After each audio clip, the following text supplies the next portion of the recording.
Hey guys, tonight we are going to get our hands dirty. We're traveling back to the Middle Ages, to a world where life was precarious and death was an intimate, ever-present neighbor.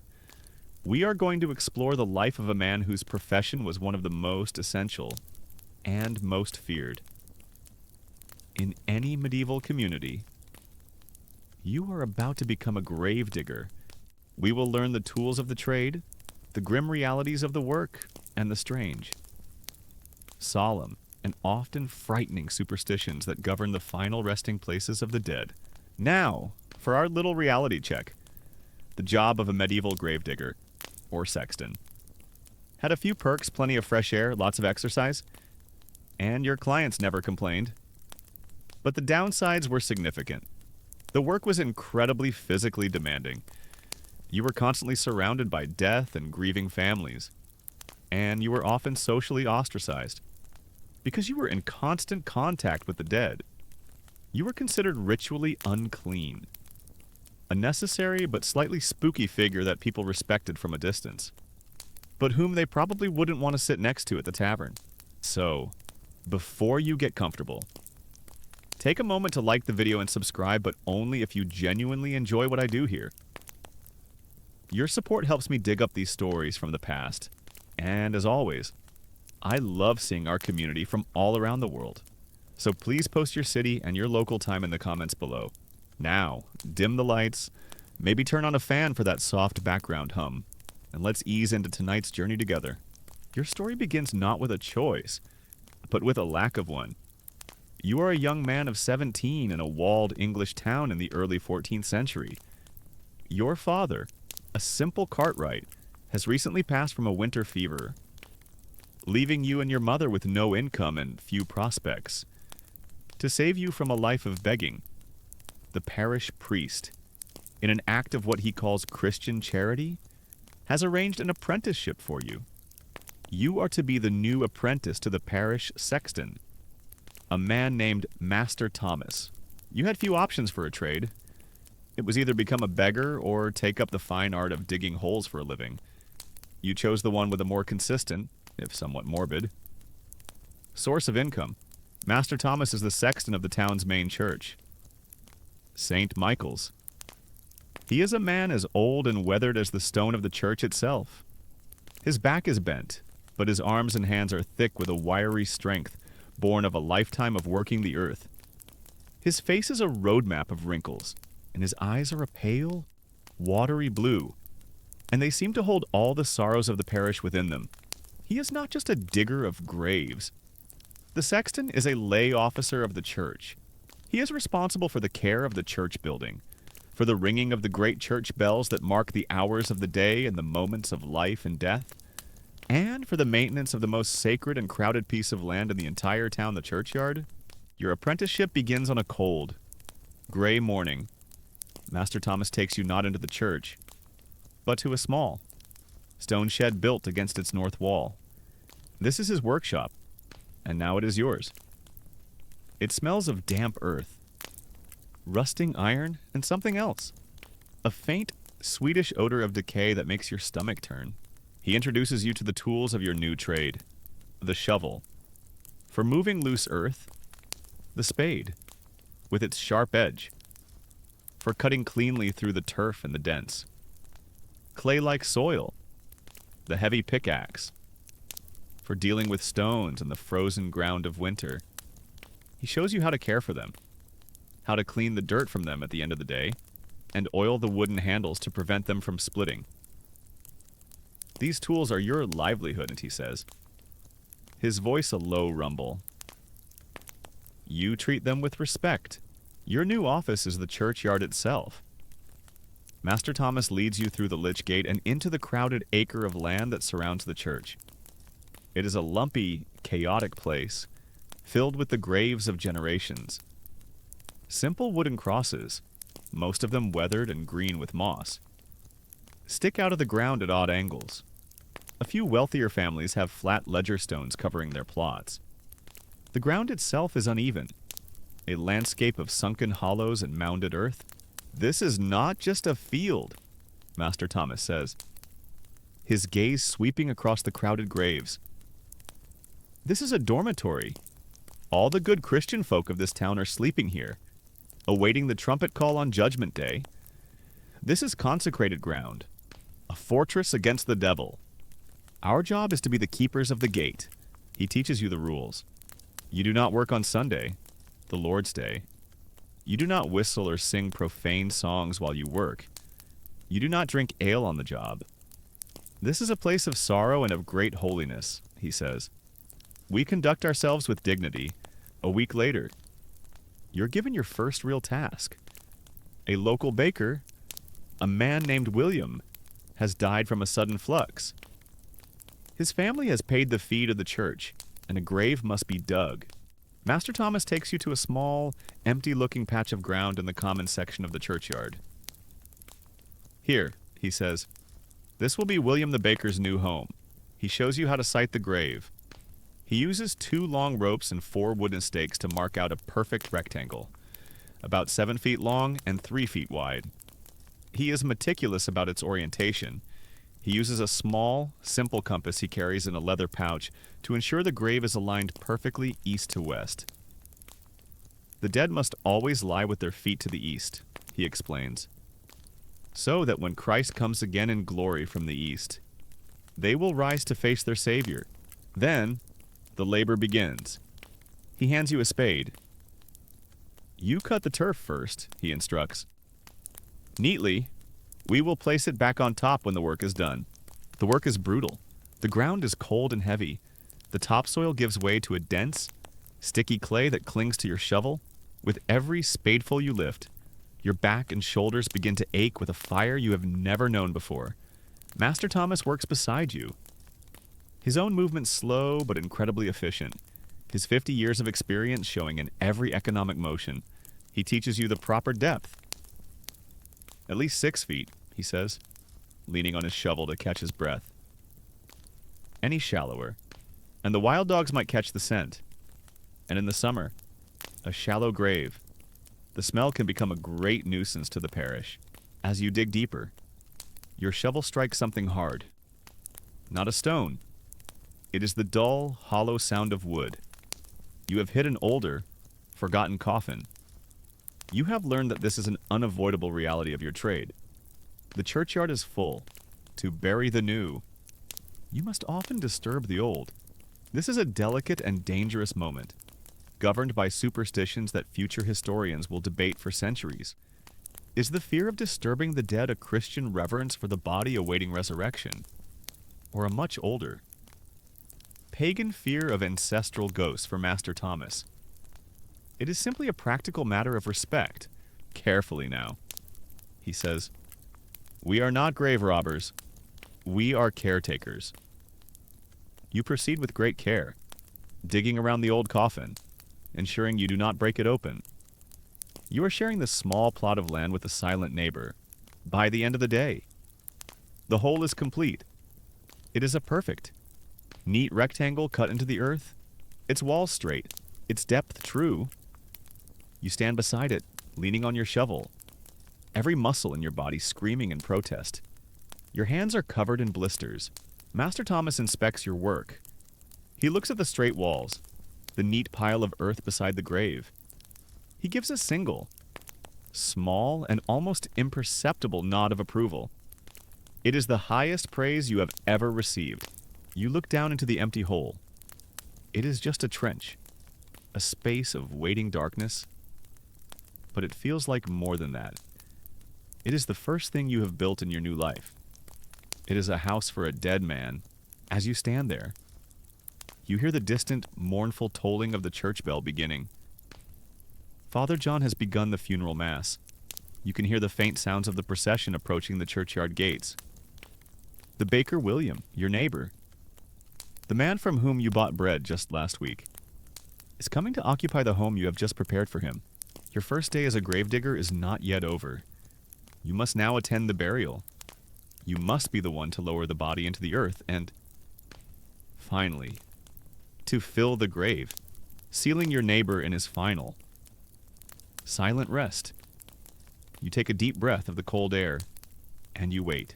The funeral of William the baker is a solemn and public affair.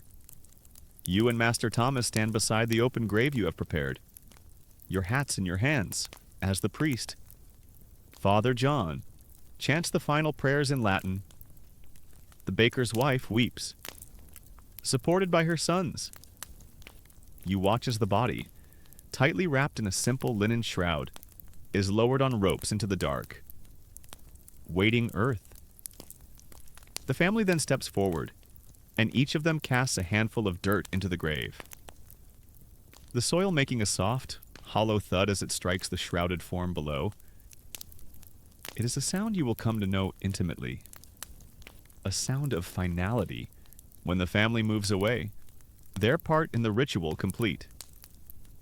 Your work begins again. Master Thomas hands you a shovel. Fill it, he says simply. You begin the long, hard work of returning the earth to the earth, covering your neighbor, burying the life you knew under a mound of cold, indifferent soil, in the weeks and months that follow. You settle into the grim rhythm of your new trade. You learn the many duties of a sexton. You learn the proper way to ring the great church bells, the joyful peal for a wedding, the slow, single toll for a death. You learn to maintain the church, to sweep its stone floors and replace the candles on its altar. But your primary duty, the one that shapes your days and hardens the palms of your hands, is your work in the churchyard. You dig many graves, and you learn that the incident with the forgotten coffin during your first dig was a rarity. A lucky find. Most of the time. What you find is far more disordered. A young woman dies of a fever, and you are tasked with digging her grave in an older, more crowded section of the churchyard. This is where the common folk have been buried for centuries. The ground here is different. It is not clean clay, but a dark, rich, and unsettlingly dense soil. As you dig, your spade begins to turn up not just rocks and roots, but other things. First, a piece of rotted wood, a fragment of a long-vanished coffin. Then, your shovel strikes something hard with a sharp clink. You reach into the loose earth and pull out a human jawbone, its teeth still yellow and intact. You recoil, dropping it as if it were a hot coal. Your first instinct is one of primal horror, but Master Thomas is unfazed. Ah, he says, picking up the jawbone and examining it with a professional, dispassionate eye. Here we are. Put your shovel aside.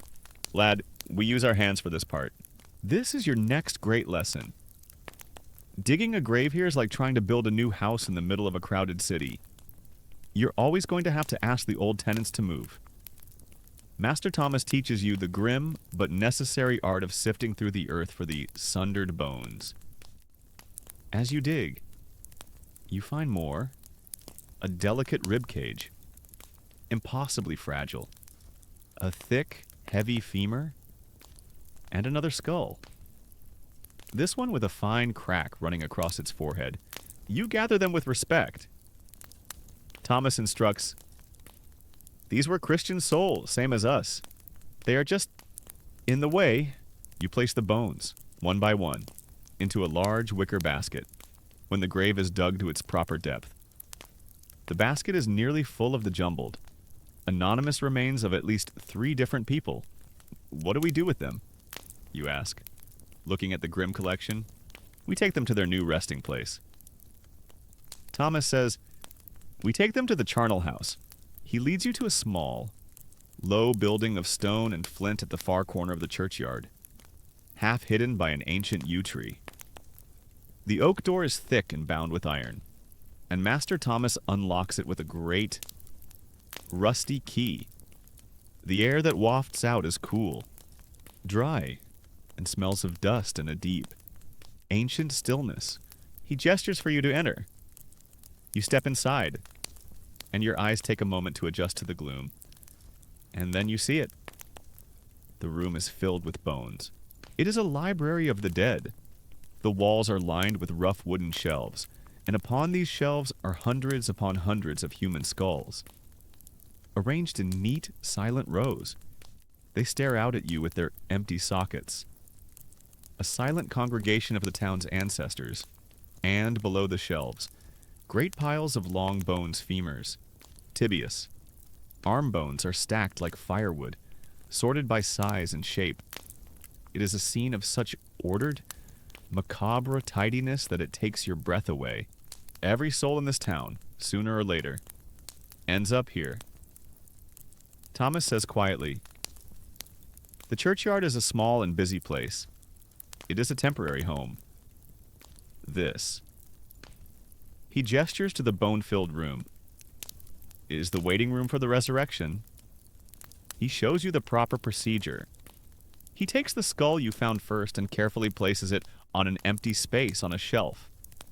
Alongside its silent peers, the head must be treated with the most respect, he says. It is the seat of the soul's identity. The other bones are then added respectfully to the grate. Communal piles below, as he works. He speaks of the bones with a strange, familiar intimacy. He picks up a thick femur. "Ah, that's old Will the Weaver," he says, pointing to a small, healed fracture near the top. "Fell from the scaffolding when they were repairing the church roof. Back when I was a boy. A good man. But clumsy?" He is the librarian for a library made of people. Reading the stories written in their very bones, you begin to understand the true nature of your trade. You are not just a digger of holes. You are the curator of the town's physical history. You are the one who ensures that the cycle of death and burial continues in this small, crowded plot of Holy Land. The work changes you. The initial horror you felt at touching human remains is slowly replaced by a grim, professional detachment. The bones are no longer a source of terror. They are a part of your daily work. An obstacle to be cleared. A puzzle to be reassembled. You learn, as Master Thomas has, to see the story in them, to feel a connection not to a ghost, but to the long, unbroken line of the parish dead. You finish digging the young woman's grave. You have cleared the space, and the bones of her unknown predecessors now rest peacefully in the quiet darkness of the charnel house. You stand beside the new, clean, empty hole, ready for its next occupant. You look around at the lumpy, crowded churchyard with new eyes. You no longer see just a field of graves. You see the dense, layered, and deeply intertwined community of the dead. A community for which you are now the soul. Living caretaker, your hands are calloused, your back aches, but you are learning the trade. You are becoming a true gravedigger. You settle into the rhythms of your trade, and the churchyard becomes your domain. You learn its geography of grief, its lumpy and crowded terrain. You learn the particular sound the spade makes when it strikes a stone versus a bone. The initial horror of your work has been replaced by a grim, workmanlike acceptance. You have learned how to manage the dead. Now, you are about to learn about the forgotten. It happens on a cold, drizzling day in late autumn. The parish priest, Father John, summons your master. Thomas, a body has been found. It is a man, old and dressed in rags, found dead of exposure in an alley behind the alehouse. No one knows his name. No one knows where he came from. He is a stranger, a beggar, a pauper. It is our Christian duty to provide him a grave, the priest says, his face showing a mixture of pity and distaste. The body cannot be left to rot in the street. It is an offense to God and a danger to public health. You listen and understand the two great motivators at play. Future historians will debate the nature of medieval charity. Was it pure altruism, or was it driven by self-interest? You see that it is both.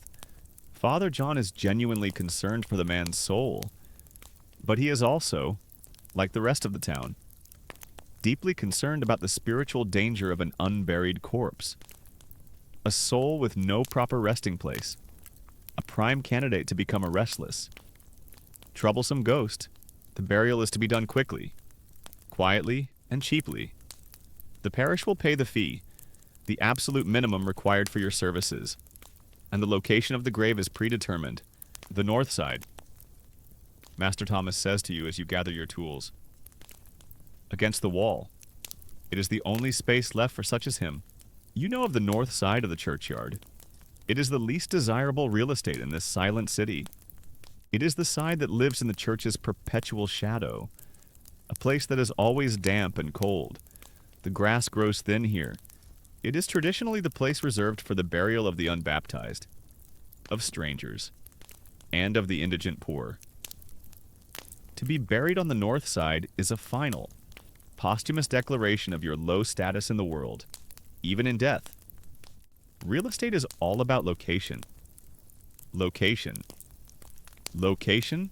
There is no great funeral procession for the pauper. There is no tolling of the bell. His body is brought from the alley on a simple, rough-planked cart, pushed by 2 almsmen from the parish. It is wrapped in a shroud of the coarsest, cheapest linen. A final act of charity from the church. You and Thomas have already dug the grave. It is a simple, shallow hole, dug just deep enough to serve its purpose. There is no pretense of this being a grave that will last for centuries. It will be reused within a generation. The funeral is a brief and lonely affair. The only people present are you, your master, the 2 almsmen who look eager to be done with their grim task, and Father John. There are no weeping family members, no friends to share stories of the man's life. There are no stories. He is a blank slate, a man without a history, and he is about to be erased completely. The shrouded body is unceremoniously lifted from the cart and lowered into the muddy hole. It lands with a soft, damp thud. Father John steps to the edge of the grave. He makes a hasty sign of the cross and recites the shortest possible version of the burial rites.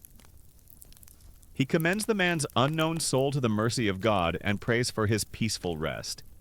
His voice is flat, his words perfunctory. He is performing a necessary duty, a piece of spiritual administration. Then he nods to you. It is time. You and Thomas take up your shovels. There is no ceremony of casting the first handful of earth. There is only the work. You begin to fill the grave. The wet, heavy soil landing on the shrouded form with a series of dull, wet slaps. The work is quick. You feel a sense of urgency from the priest and the almsman, a desire to have this unpleasant business finished. To have this anonymous, unclean body safely hidden beneath the earth, within the hour. It is done. The grave is filled and the earth tamped down. There will be no stone marker, not even a wooden cross. The man's name is unknown, so there is nothing to write. As you are cleaning your tools, you ask Master Thomas, your voice low. Will his soul be at peace? Thomas looks at the fresh patch of dark, raw earth. He spits on the ground. He is in consecrated ground, he says, his voice a low rumble. The priest has said the words. That is more than many get in this world. The rest, he concludes, is up to God. It is not our business.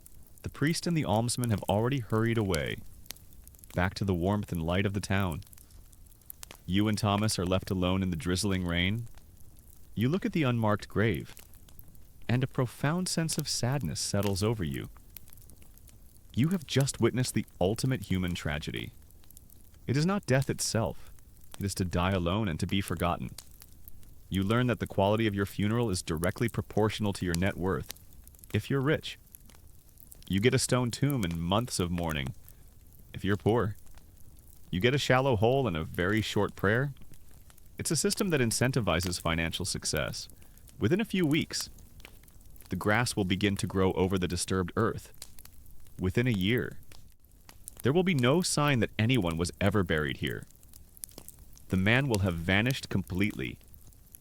His life and his death erased from the world. His only memorial the memory in your own mind. As you and Thomas walk away from the grave, back towards the main part of the churchyard, he claps a heavy hand on your shoulder.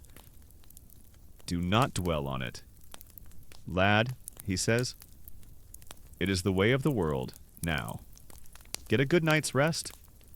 You will need your strength. Why, you ask? A messenger arrived this morning while you were digging. He says, a commission from the lord of the manor himself. His mother, the Lady Eleanor, has passed away. The work will be different from this. You look from the sad, unmarked patch of earth on the cold north side of the churchyard, and then you look towards the south side, towards the prime location near the main church door where the noble family's great stone tombs lie. You understand that you are about to witness the other extreme of the medieval art of death. The commission from the lord of the manor arrives, and it is as different from the pauper's burial as a king's palace is from a beggar's hovel. His mother, the Lady Eleanor, has died at a great age. For her, there will be no rough cart or shallow ditch.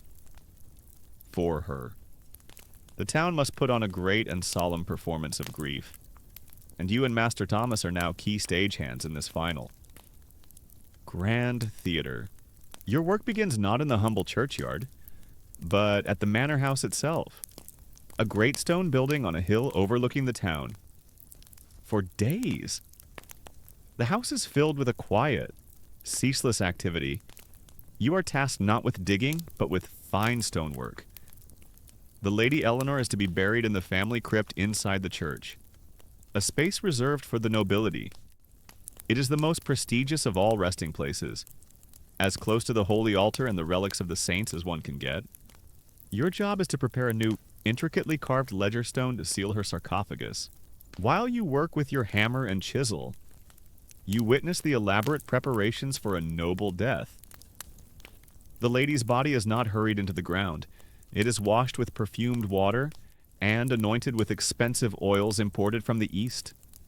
She is dressed not in a simple shroud, but in her finest velvet and silk robes, her cold fingers adorned with the golden rings she wore in life.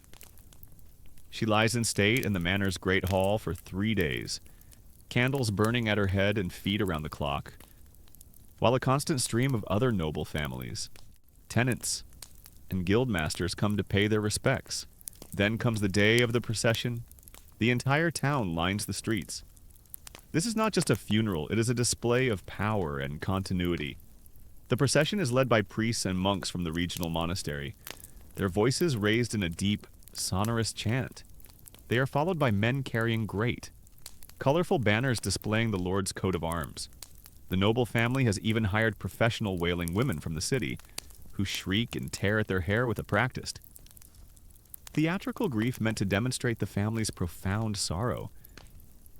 It seems that if you're rich enough, you can even outsource your mourning.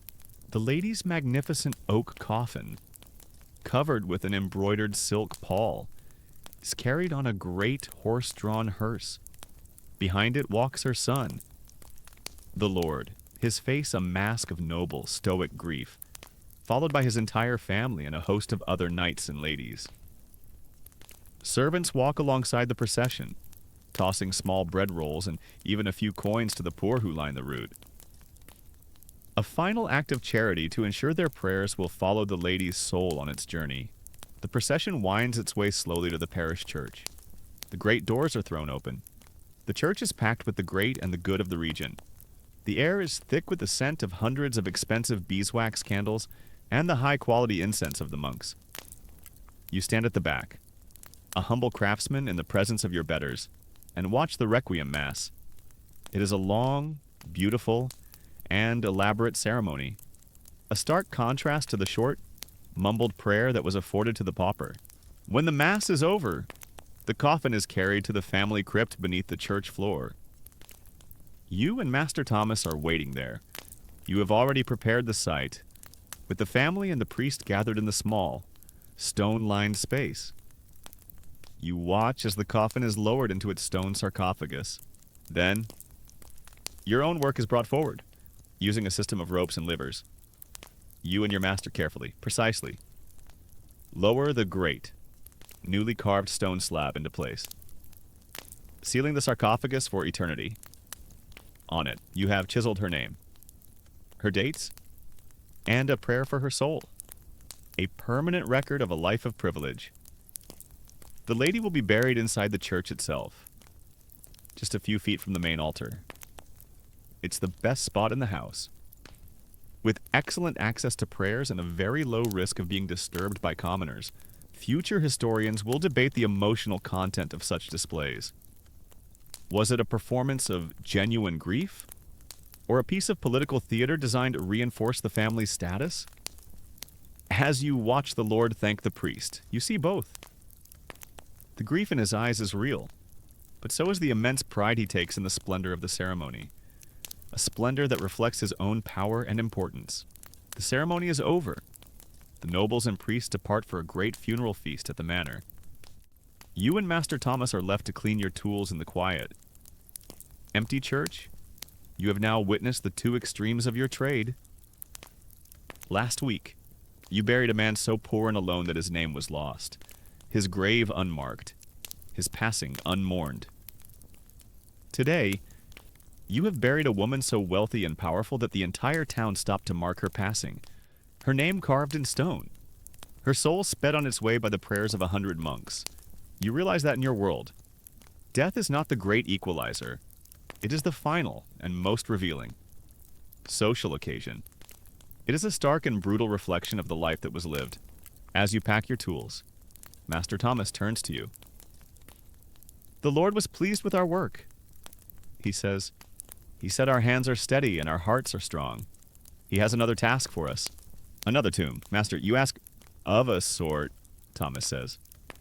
A strange, grim look on his face. It is not a new burial, it is an old one. A stranger has been found, dead on the road near the edge of the Lord's domain.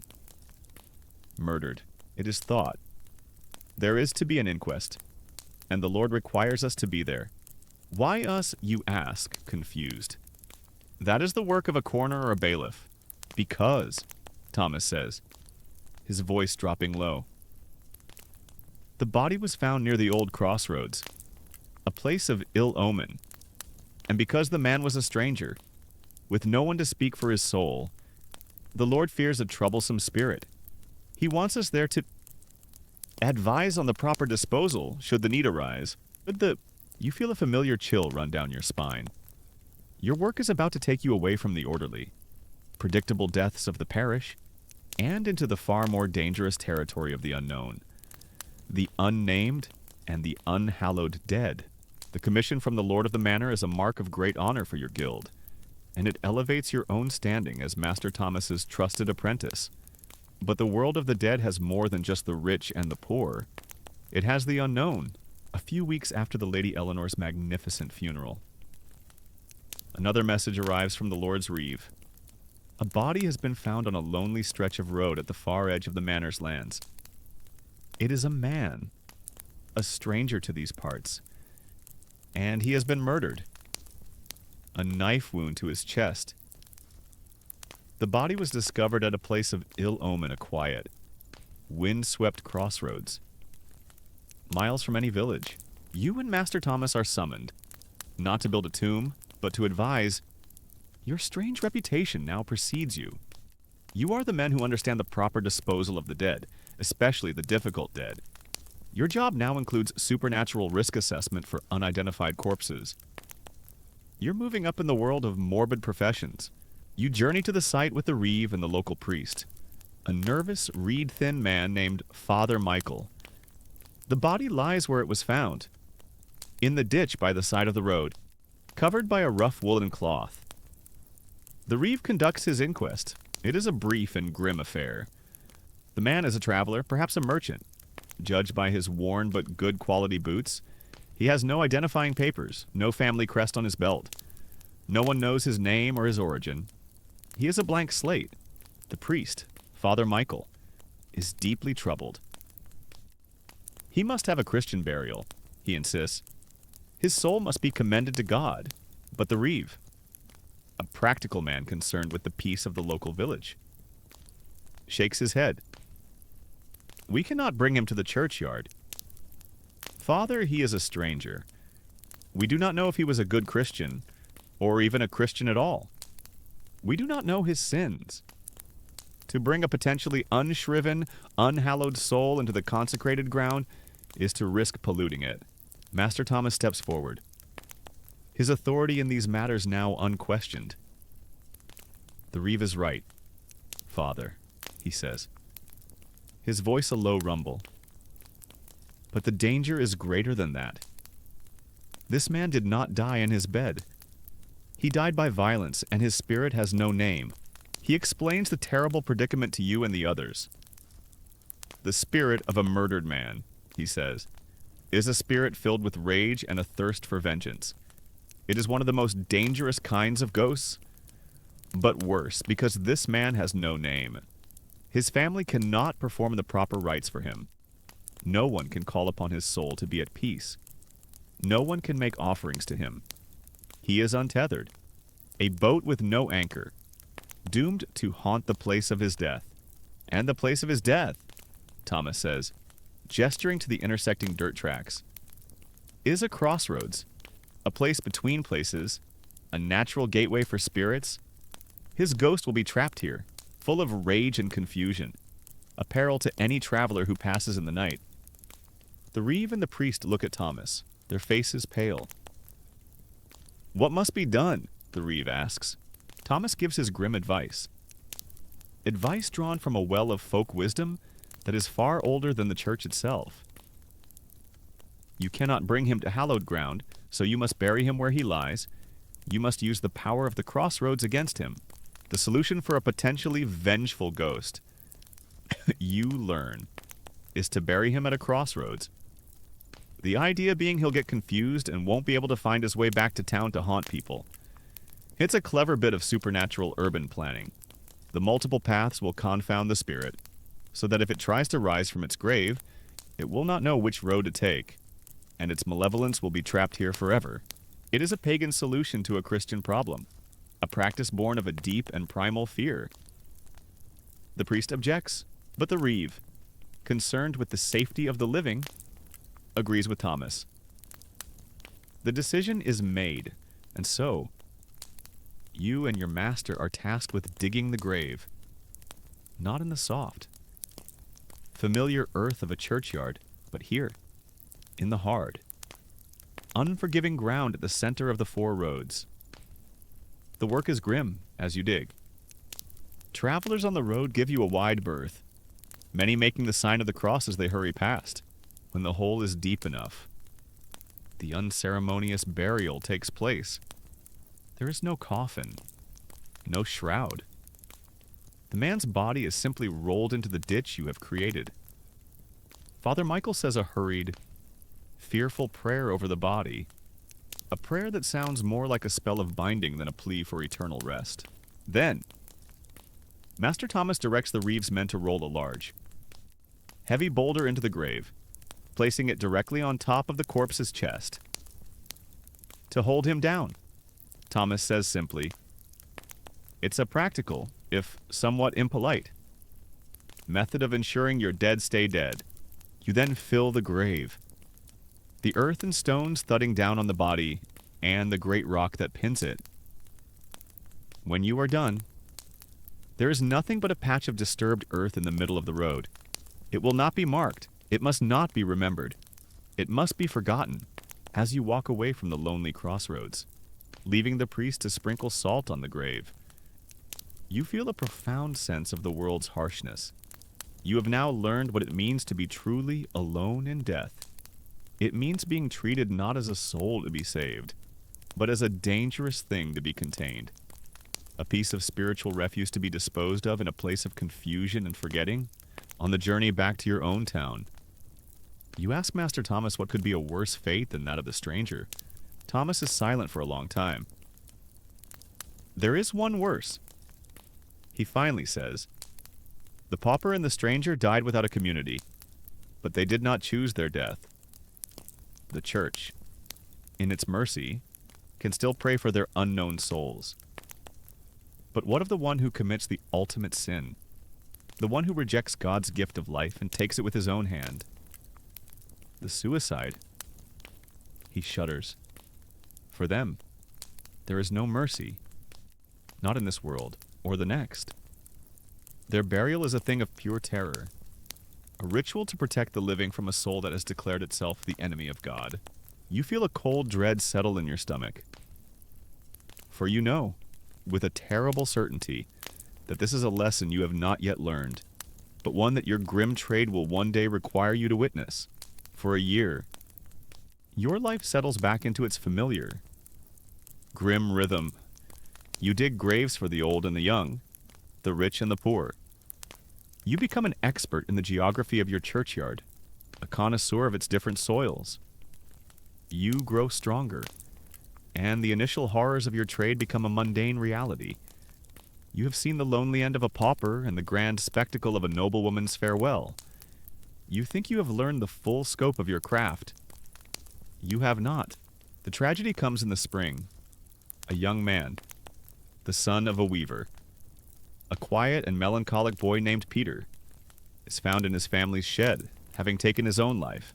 A shockwave of pure. Spiritual terror ripples through the town.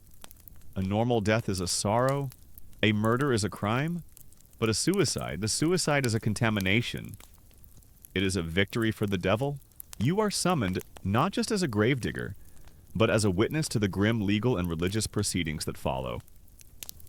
Master Thomas, Father John, and the Lord's Reeve meet to determine the fate of the boy's body. The discussion is not about grief or mercy. It is about spiritual sanitation. Father John explains the terrible theology of the act. The boy has committed the sin of despair, the ultimate sin against the Holy Spirit, he says. His face pale and grim. He has rejected God's gift of life. He has died in a state of mortal sin, with no chance for confession or repentance. His soul is forfeit. It belongs to the enemy now. The consequences are absolute. He is denied a Christian burial. He cannot, under any circumstances, be interred in the consecrated ground of the churchyard. To bring such a vessel, a thing now claimed by the devil, into the holy ground, the priest declares, would be to pollute the resting places of all the good Christians of this town. It would be like inviting a wolf into the sheepfold. A terrible sentence is passed. The boy Peter's body must be disposed of in the manner reserved for the most damned of souls. He will be buried at the same lonely crossroads where you buried the murdered stranger. But the rituals required will be far more extreme, far more horrifying. This is not just about containing a troubled spirit. This is about punishing a damned one. The burial must be done at night, a deed of darkness for a soul lost to the dark. There is no solemn procession. At midnight, you and Master Thomas are part of a small, grim party that goes to the weaver's cottage. The family is locked inside, their wails of grief and shame muffled by the thick walls. They are not allowed to participate. Their son is no longer theirs. He belongs to the town sphere. The body is not carried out the front door. To do so would allow the spirit to remember the path. Instead, the Reeves men knock a hole in the back wall of the house. The boy's body, wrapped in a simple cloth, is dragged out feet first through this new profane exit. It is placed not on a hearse, but on a simple wooden hurdle, like those used for dragging hay, to be pulled behind a donkey. The journey to the crossroads is a silent, fearful affair. You do not take the main road. You follow a winding, unused track through the dark woods. A corpse road, chosen to avoid any contact with the clean. Honest paths of the living. You arrive at the windswept crossroads. The grave has already been dug, a rough hole in the center of the intersecting paths. And now begins the final, most terrible part of the ritual. An act of brutal, posthumous punishment designed to ensure the boy's damned spirit can never, ever rise to trouble the living. The body is dragged from the hurdle and thrown beside the open grave. The Reeve, acting as the arm of the law, approaches. He holds a heavy wooden mallet and a long, sharpened stake of ashwood. The heart that despaired of God's mercy must be pierced, Father John intones, his voice trembling as he recites the ancient, cruel prescription. So that it may never beat again with the devil's energy, you are commanded to help. You and another man must hold the body still. You feel sick, a profound revulsion rising in your throat. This is not the body of a monster, it is the pathetic, thin body of a sad boy you knew, a boy you saw just a few weeks ago in the market. But you do your duty. You are a part of this terrible machine. You hold the boy's shoulder as the reeve places the point of the ash stake over his heart. You turn your face away, but you cannot block out the sound the heavy, wet thud of the mallet as the stake is driven deep into the boy's chest, pinning his body to the cold earth beneath. But the desecration is not over. The mouth that rejected the grace of God must be silenced. The priest continues. One of the reeve's men takes a large, jagged stone and forces the boy's mouth open, shoving the rock inside to gag him for all eternity. When it is done, the mutilated body is unceremoniously rolled into the hole. There are no final prayers for the boy's soul, only prayers of protection for the living. Father John sprinkles the grave not with holy water, but with salt and yarrow, herbs believed to contain and bind unclean spirits. You and Master Thomas are then commanded to fill the grave. You work with a frantic energy, eager to cover the terrible sight, to hide the evidence of this brutal ritualized act. The grave is filled, and the men stamp the earth down hard. The crossroads will once again become a road, and the constant passage of carts and hooves over the grave is believed to be another layer of protection. The weight of the living world helping to hold the damned spirit down. You and Thomas walk back to the village in the pre-dawn gloom. Your hands feel unclean. Your soul feels stained. You have dealt with the lonely dead and the honored dead. You have faced the pagan dead and the Christian dead. But this is the first time you have participated in the damnation of the dead. You have learned the final and most miserable lesson of your trade, that the greatest horror is not the ghost that rises from its grave, but the living men who, in their certainty and their fear, will perform acts of unspeakable cruelty upon a poor, dead body to protect themselves from the shadows in their own minds. You look at the church, its spire a dark finger pointing to a heaven that had no room for the boy Peter, and you feel a hollowness that no amount of work or prayer will ever truly fill. The grim burial at the crossroads leaves a scar on your soul. You have participated in your culture's ultimate taboo, an act of ritualistic cruelty born of absolute fear. In the year that follows, you go about your work with a new, somber detachment. You have seen the full spectrum of death, from the honored to the forgotten to the damned. You believe there are no more lessons for this world to teach you. You are wrong. The lesson arrives not as a single body, but as a whisper from afar. It comes in the spring of 1348, carried by a wool merchant, returning from the great trading ports of the south. He speaks of a terrible pestilence that has swept through Italy and France, a disease so swift and so deadly that it has left entire cities silent. He speaks of a sickness that begins with a fever and ends with dark, painful swellings in the groin and armpit. The people of your town listen to the stories with a kind of morbid fascination, but not with a real fear.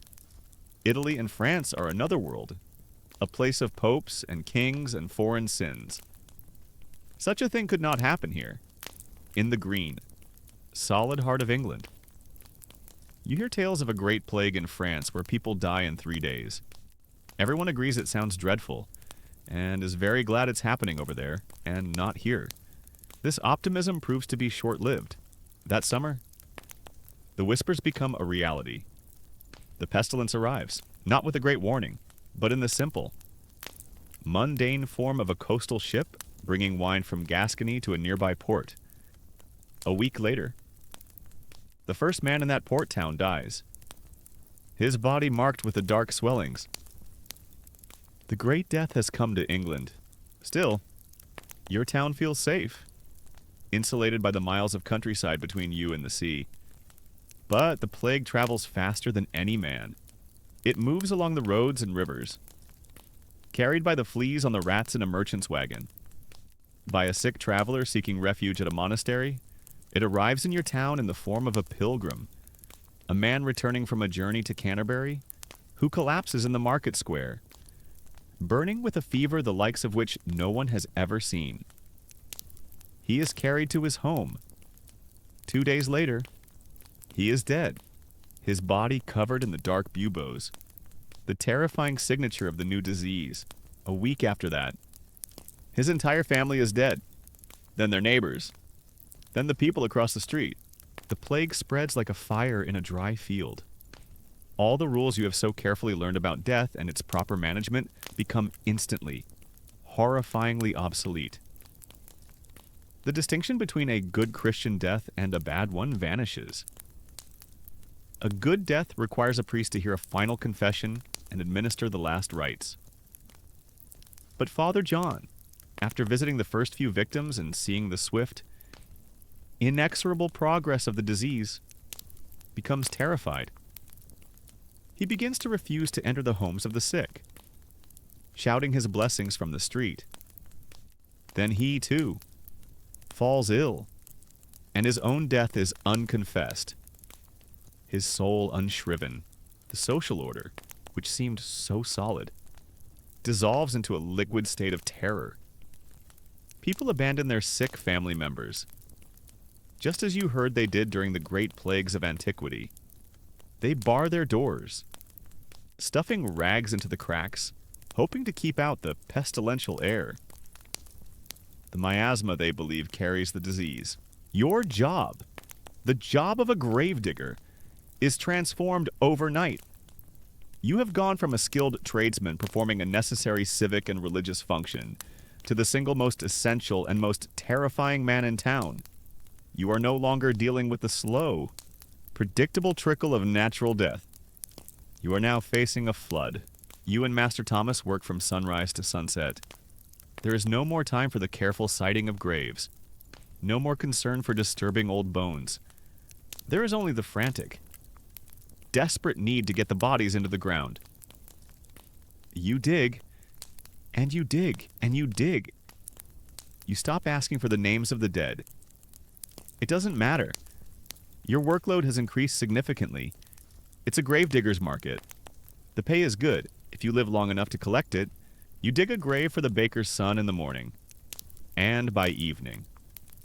His sister has died and you must widen it. You bury a husband, and 2 days later you are burying his wife beside him. The orderly, generational map of the churchyard dissolves into a chaotic jumble of fresh, raw earth.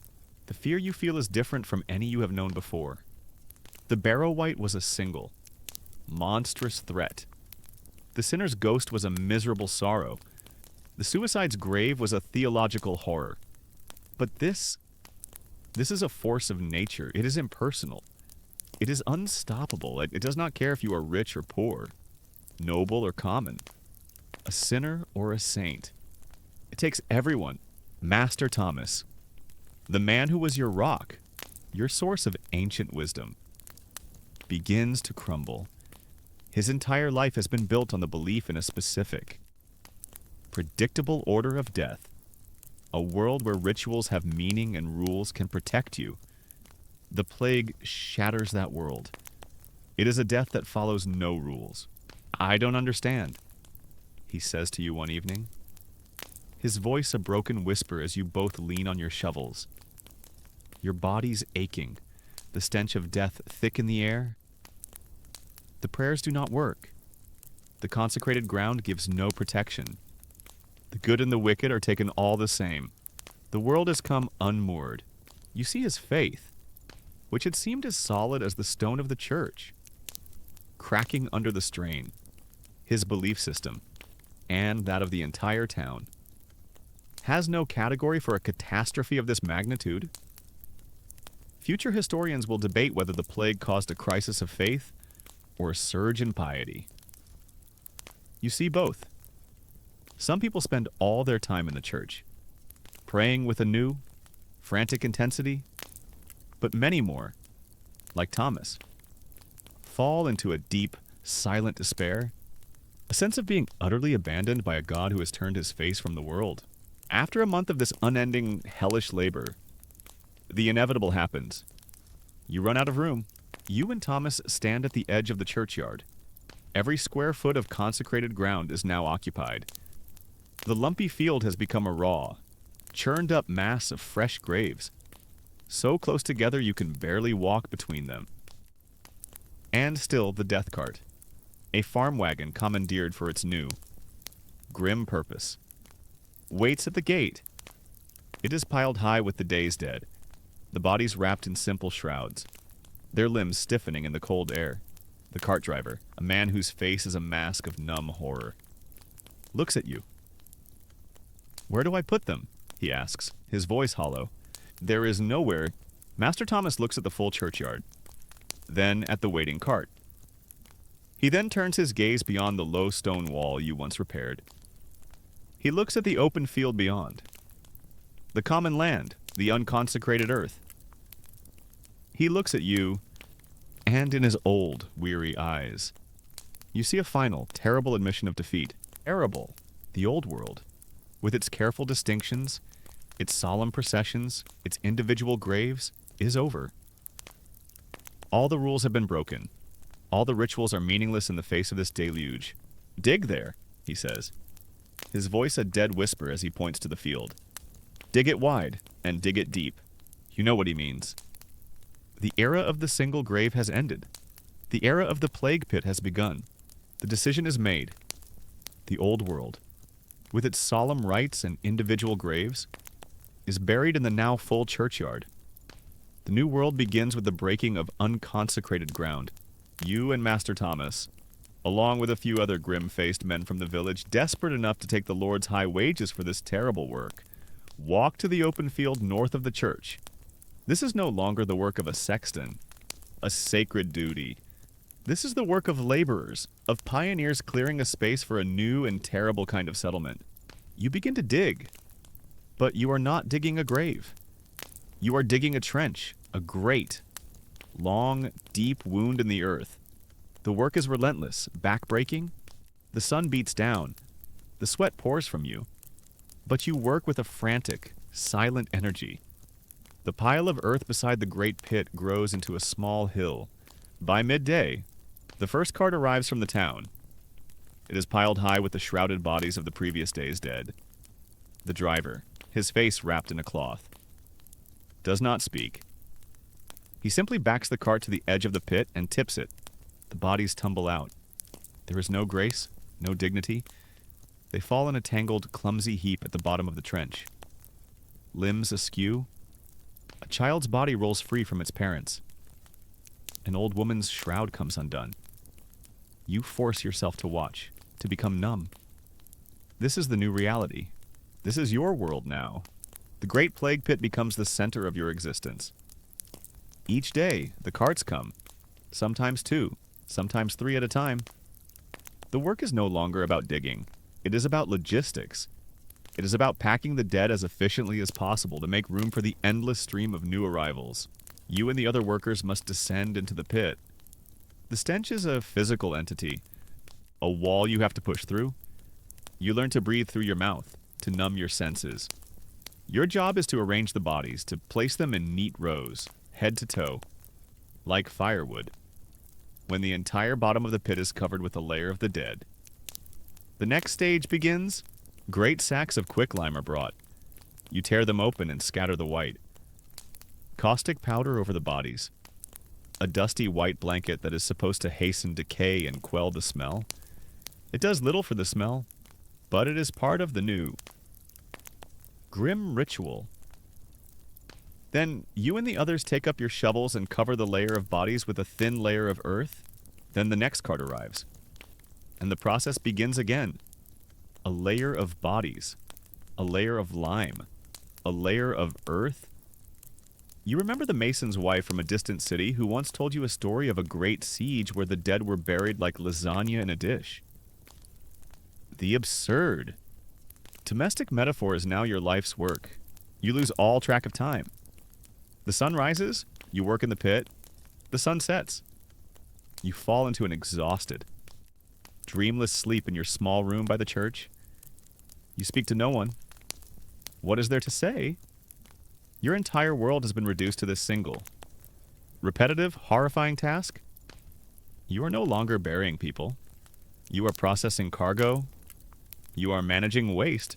The money you are paid is a bitter joke. You are earning more in a single week than your father earned in a year. But the coins are useless. The market is empty. The shops are shuttered. There is nothing to buy but more bread and ale to give you the strength to go back to the pit the next day. You are the richest you have ever been, and you are living in hell. The psychological toll of this work is immense. You see your fellow workers, the other desperate men, begin to break. One man starts singing loudly as he works, a nonsensical, jarring tune. His mind having snapped, another simply walks away one day, dropping his shovel and wandering out into the countryside, never to be seen again. You, however, endure. Your spirit does not break, it hardens.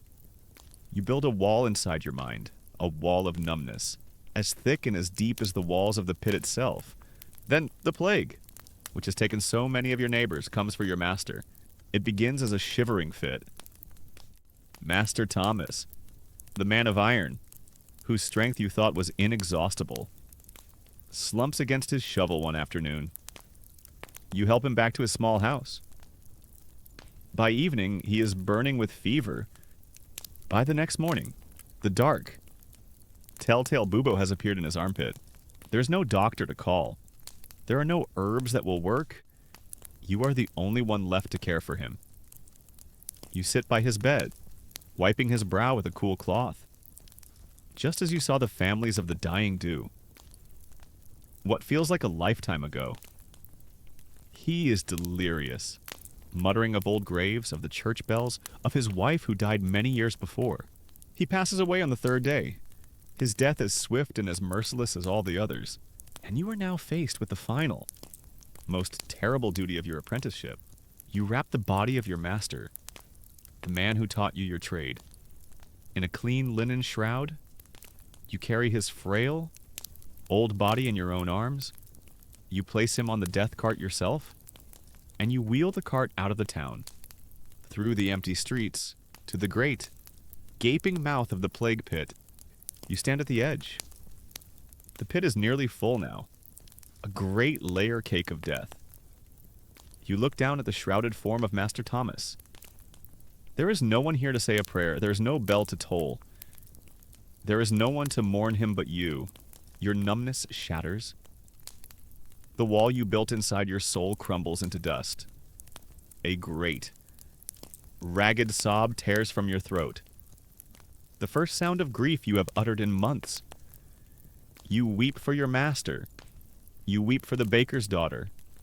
You weep for the Lord's lady and for the unknown pauper.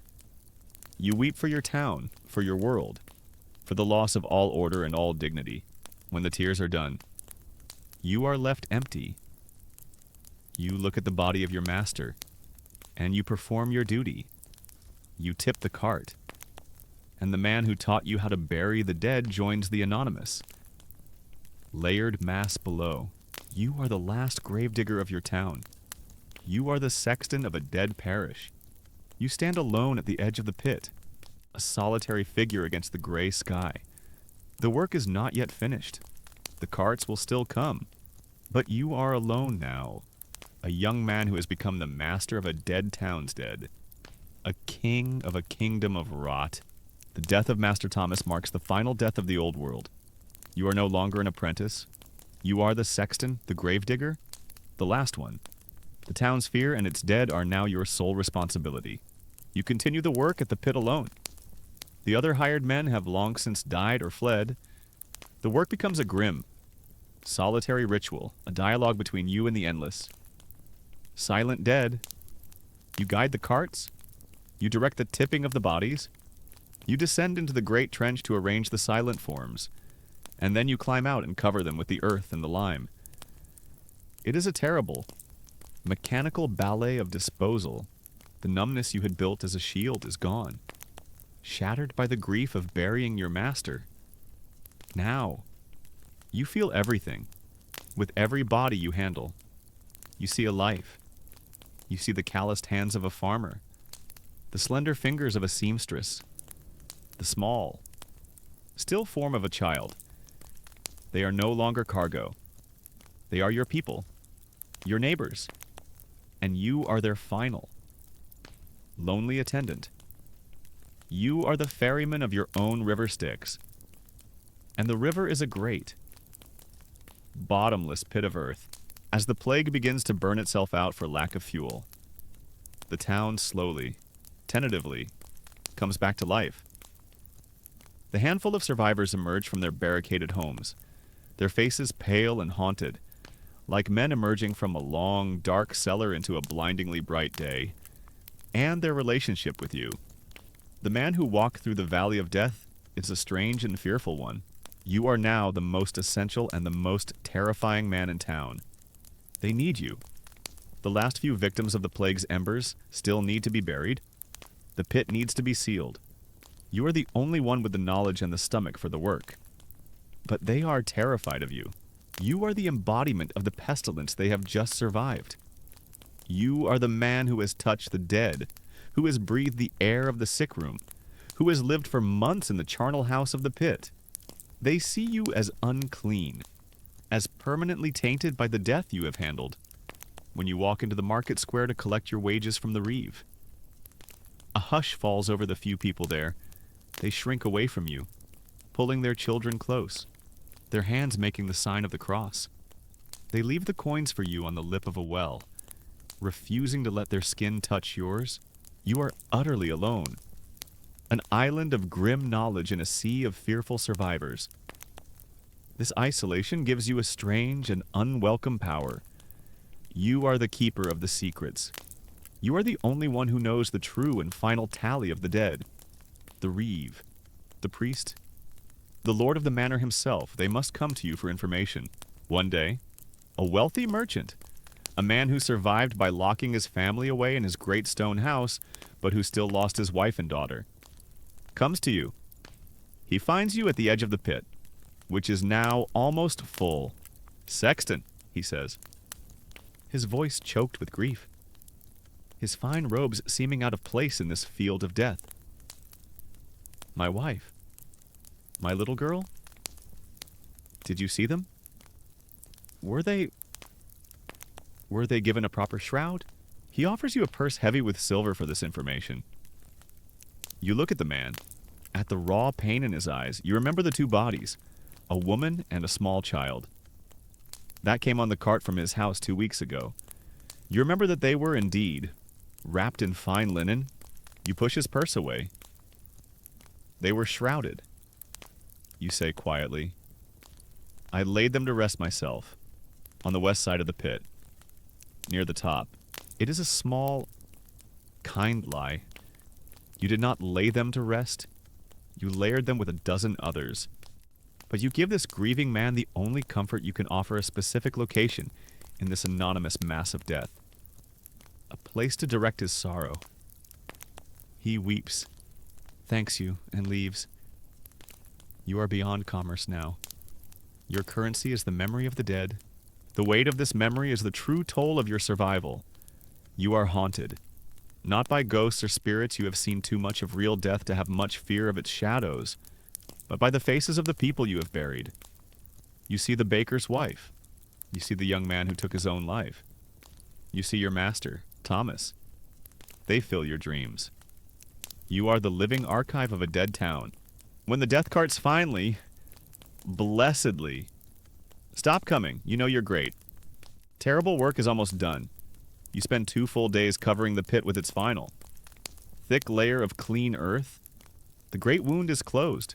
That night, you return to your small room by the church. You unroll the great ledger that you and Thomas began so long ago. You look at the pages of names, and then at the endless, terrifying pages that are filled with nothing but tick marks. You take up your quill, and you perform one last, terrible act of accounting. You tally the marks. You try to calculate a final number. The number you arrive at is so vast, so impossible, that it is meaningless. It is a number that represents more than half of the souls who lived and breathed in this town just 1 year ago. You write the number at the bottom of the last page, and then you add the name of the final victim you buried. Thomas, sexton of this parish. You close the book. The physical work is done. The plague is over. But you know that you will spend the rest of your life living with the weight of the dead you carry in your mind. You have survived, but you are no longer of the world of the living. You are a man apart, a solitary monument to the great death. Your soul forever bound to the silent. Crowded community you have built in the earth. The years that follow the great pestilence are long and quiet. The town, a hollowed-out shell of its former self, slowly, painfully, begins to heal. New families, drawn by the empty houses and unclaimed land, move in. Children are born who have no memory of the death carts or the great pit. The plague becomes a story, a dark legend whispered by the handful of survivors like yourself. A tale that the newcomers only half believe. You, the boy who was forced into a grim trade, have become an old man. You are Master your name now, the sexton of St. Michael's. Your back is bent, and your hands are gnarled like old roots, but they are strong. You are a respected figure in the town, but you are still a man set apart. You are the living embodiment of the town's great trauma, a walking reminder of the time of ashes. The great plague pit has been sealed, consecrated by a bishop who came a year after the sickness ended, and a simple, rough-hewn stone cross now stands in the center of the lumpy, overgrown field. The people of the town avoid it, but you do not. It is your great, silent masterpiece. Your life settles into a new, quieter rhythm. The burials are few and far between now. The town's population so small. You spend most of your days tending to the church and the churchyard, the quiet custodian of the town's memory. The story ends, as it began, with a grave. An old woman, one of the few others who lived through the pestilence with you, has died peacefully in her sleep. You have a young apprentice now, a boy named Will, an orphan like you once were. You are teaching him the trade, as you work together, digging the grave in the soft earth of the now spacious churchyard. The boy asks you the questions you have been asked your entire life. Master, he says, is it true what they say about you, that you buried half the town with your own 2 hands? You pause your digging and look at the boy, and in his curious, fearful eyes, you see yourself, so many decades ago. You decide to give him the only true lesson you have ever learned. I have learned 2 things from this earth. Lad, you say, your voice a gravelly rasp. The first is that death is the only true democrat. I have buried a lord's lady in a silk gown in a stone vault. I have buried a pauper in a burlap sack in an unmarked ditch. I have buried a good man in the sight of God, and a damned man at a crossroads with a stake in his heart. You gesture around the churchyard. And now, they are all the same. They are all just quiet bones in the earth. The soil makes no distinction. The second thing I have learned, you continue, is that a gravedigger's true work is not with the dead, but for the living.